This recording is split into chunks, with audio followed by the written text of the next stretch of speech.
connosco em estúdio para uma análise o advogado António Raposo Subtil. Boa noite, seja bem-vindo. Boa noite. Estão aqui inúmeros crimes em causa, graves. Quais são eles e quais são as molduras penais? Os crimes foram mencionados, os molduras penais dependem da gravidade, depende da culpa do agente, como foram cometidos. Estamos a falar de crimes que podem ir a 5, 6 anos.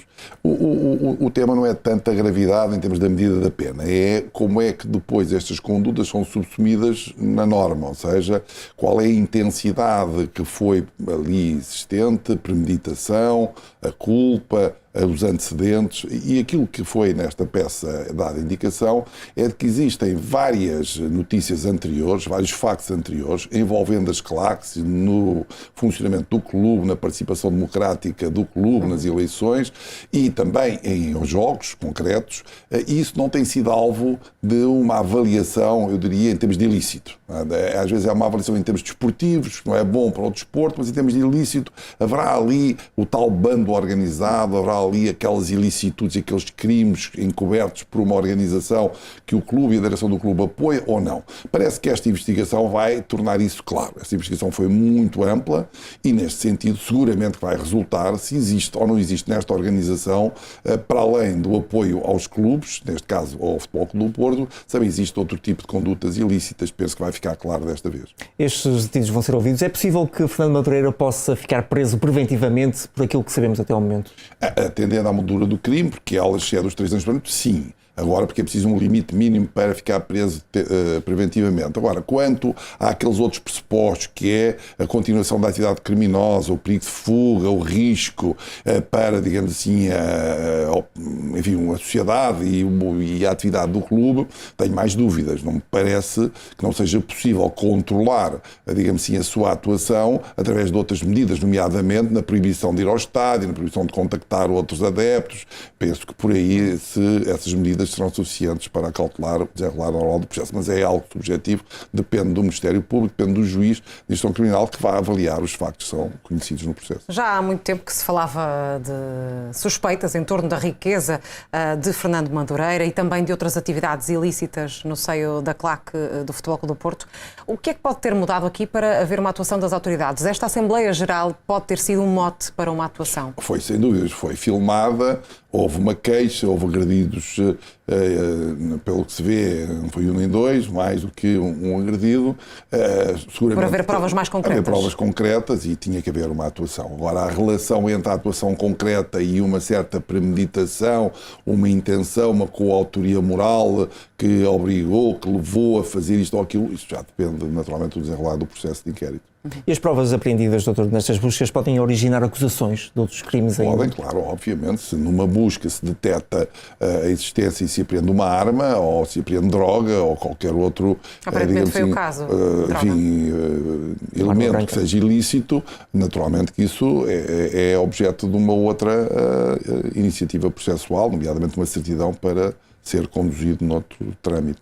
E olhando aqui também para a instituição Futebol Clube do Porto, falamos de pessoas que sempre foram, no fundo, protegidas pela instituição e há aqui envolvidos, aparentemente, ou suspeitas de envolvimento de responsáveis como Adelino Caldeira. Pode haver alguma responsabilização criminal também por parte do clube ou para já isso está fora de questão? As pessoas coletivas atuam pelos seus líderes, pelos seus dirigentes. Se os dirigentes atuaram, vamos imaginar, em conluio com a pessoa que praticou os crimes, pode haver uma responsabilidade da pessoa coletiva, sem dúvida. Agora, para isso é preciso uma prova muito mais complexa para estabelecer o nexo de ligação entre quem praticou e quem terá motivado, para perceber se não foi apenas uma ação individual? Não foi uma ação individual, sim. Não é muito fácil. O advogado Fernando Madureira questiona o momento destas tensões, dizendo que tiveram como objetivo interferir com as eleições do clube. Acha que poderá ter sido isso? Bom, agora, quer neste caso, quer no caso da política nacional, quer da Madeira, diz sempre que tem alguma interferência. A questão é saber se há proporcionalidade, se havia necessidade e se há razoabilidade naquilo que foi estes atos de obtenção de prova adicional, porque já havia um inquérito. Se entendermos que sim, e quem tem que dizer que sim ou que não é o Ministério Público, depois tem que fundamentar, mas é o Ministério Público. Se o Ministério Público entendeu que este era o momento para fazer uma busca, para fazer uma detenção, para ouvir uma ou outra pessoa no inquérito, penso que será difícil questionar e aguardar o momento que não seja um momento de eleições ou que não seja outro momento que está no jogo final para a taça ou para o campeonato. Parece-me que isso é mais discutível. Este caso demonstra que o futebol não está, e o desporto em geral, não está à margem da lei e também poderá servir de exemplo para outros clubes e outras claques? Não, o que pode servir de exemplo, eu já comentei isso, é que parece que há um certo ecossistema, há uma cultura, há uma aceitação de algum ilícito que há vai uma sensação para além. de impunidade. Não só a situação de impunidade. Um jogador pode ser agredido e não, nem por isso comete uma ofensa corporal, porque quando está no jogo admite-se que há um risco de ser agredido, mas já não pode ser agredido nas bancadas. As pessoas admitem que podem chamar nomes, porque a prática é, digamos assim, da gíria normal usar palavrões, mas já não podemos agredir uma pessoa fora do estádio.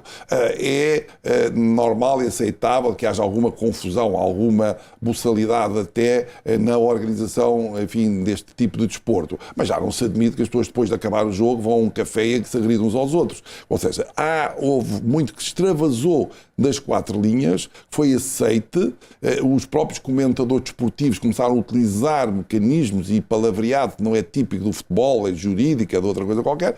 Isto saiu também para os dirigentes que se agrediam uns aos outros, depois para as claques, e isto parece que pode ter um efeito pedagógico de dizer, bem, acabou, isto agora é tratado ao nível da cultura geral, ao nível da socialização geral e não assim como se fosse um gueto onde tudo se pode fazer. Nesse sentido, investigações desta natureza têm um efeito pedagógico neste clube e naturalmente nos outros clubes e num outro desporto que também se pode vir a ser. Por isso o fair play, aquilo que é a socialização no desporto, estava-se a perder um bocadinho a agressividade, estava a tomar conta da prática desportiva, em especial no futebol, e por isso iniciativas dessas podem servir muito para bem. um certo travão. Muito bem. António Raposo Botelho, muito obrigado. Até uma próxima oportunidade. Boa noite. Obrigado.